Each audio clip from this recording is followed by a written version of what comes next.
السلام عليكم ورحمة الله وبركاته. ازيكم يا اصدقائي؟ عاملين ايه؟ يا رب تكونوا بخير دايما وفي احسن حال يا رب. ان شاء الله اقدم لكم النهاردة وصفة طريقة تحضير محشي ورق عنب بالكوارع على طريقتي المتواضعة. يا رب تنول على اعجاب حضراتكم.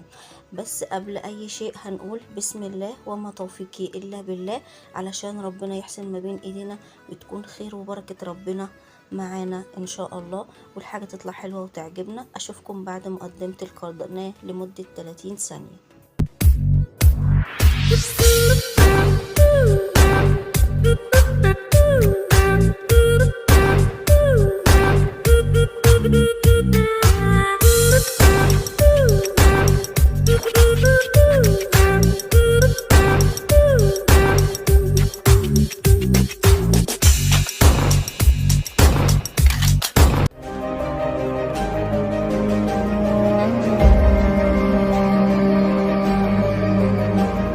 مبدئيا كده عندي كوارع، رجل كوارع بتشتريها من عند الجزار.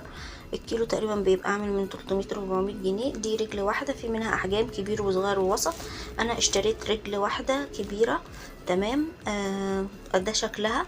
اهم حاجة تكون بيضة ونضيفة زي ما انتم شايفين كده، وتكون تصلح للاستخدام الادمي، ما يكونش فيها شعر ولا غامقة ولا اي حاجة. تمام. بغسلها وبجيب الحلة بتاعتي اللي هي على قد الكمية بتاعتي، وبغسلها وبملاها مية وبسيبها تغلي علشان انزل فيها الكوارع. تمام. اول ما بتغلي معايا ببتدي ان انا اجيب الكوارع بتاعتي واشطفها من المية بليمون اللي انا كنت بغسلها فيها، وابتدي انزل بيها في الحلة بتاعتي علشان هاخدها كده غلوة 5 دقايق تنزل الريم والزفارة بتاعتها. تمام. في ناس بتعمل الخطوه دي وفي ناس ما بتعملهاش على حسب رغبتك. تمام. طب لو انت ما تعرفيش خالص، انصحك بالطريقه دي لانها بتشيل الريم والزفاره. تمام. وبتطلع لك في الاخر شوربه رايقه.